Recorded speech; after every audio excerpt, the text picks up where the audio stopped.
All right, so looking at the first page here on this pre-calc review packet, we'll look at problems 2, 3, and 4. So problem 2 is asking us to simplify something that is a complex fraction. So there's fractions within fractions. Anytime we have a situation like this we're trying to simplify, we need to break it into steps. First, we're going to simplify the numerator and denominator on their own, and then we can simplify the entire fraction. So in this numerator, we've got 1/5 minus 1 over x. Well, in order to simplify those, we have to subtract. We need a common denominator. So that common denominator is just going to be the product of the two denominators, so 5x. So in order to convert these both to be over 5x, the first fraction needs multiplied by x over x, the second one needs multiplied by 5 over 5. So when we multiply the numerators, x times 1 will be x, and 1 times 5 will be 5. So that numerator will become x minus 5. Then we'll do the same thing with the denominator.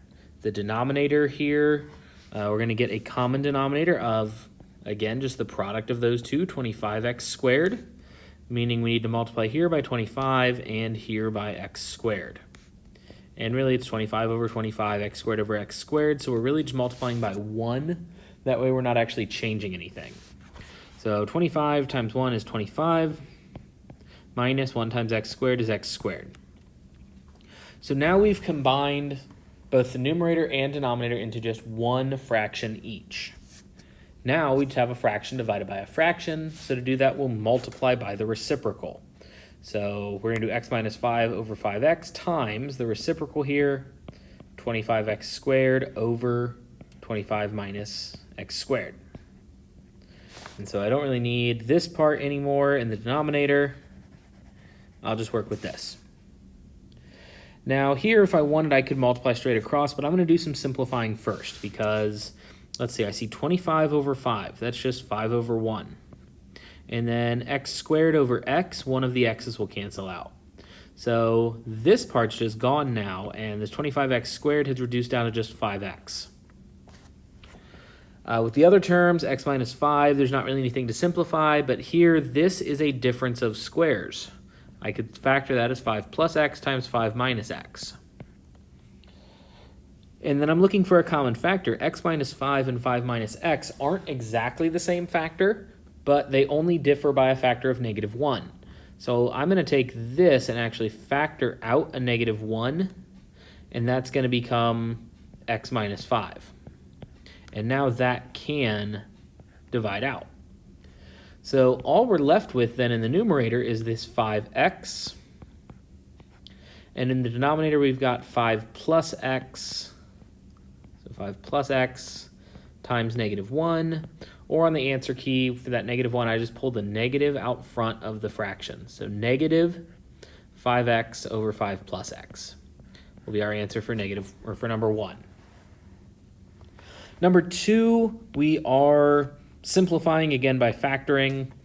This time we have to factor a difference of cubes. So the first thing to do is recognize this numerator. X cubed is a perfect cube. 8 is 2 cubed.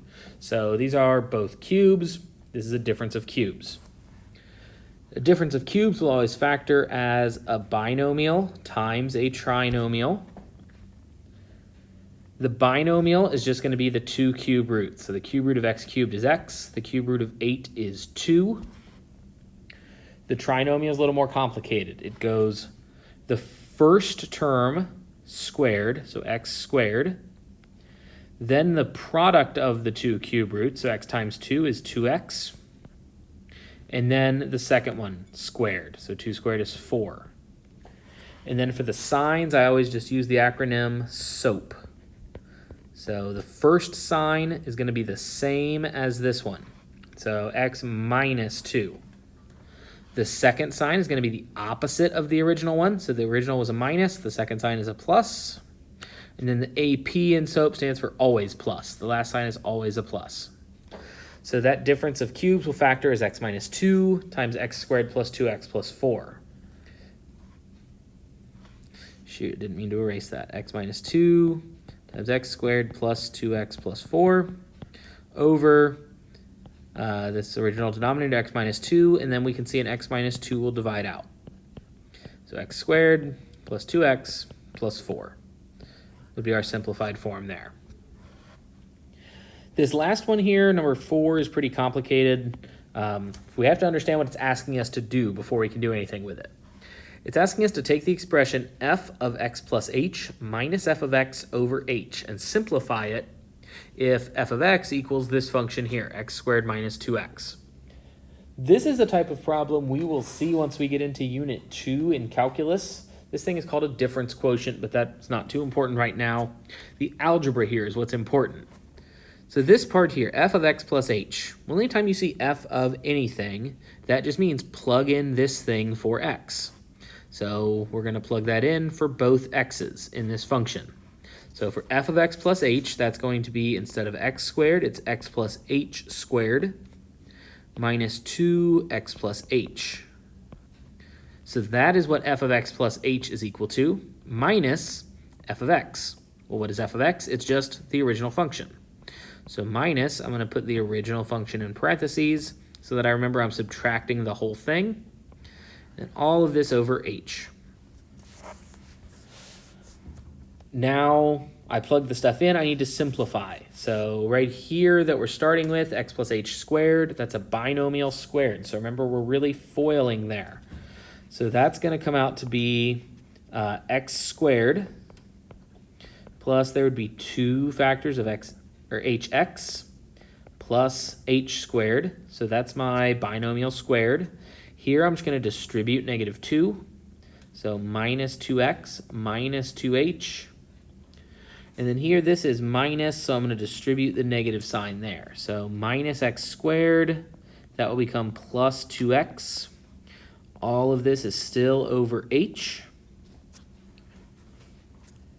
We're going to continue simplifying because now in the numerator there's like terms. I see x squared and negative x squared. So those will actually cancel out. Are there any other like terms here? I see a minus 2x and a plus 2x. So those will cancel out. And that looks like all the like terms. So what we're left with is 2hx plus h squared minus 2h divided by h. Whoops, sorry about that. And if you'll notice, every term left in the numerator has an h, so we actually can divide by h. So this h will divide out. H squared divided by h will just leave us with 1h, and h will divide out here. So finally what we're left with will be here just 2x plus h minus 2. And that would be our simplified form there.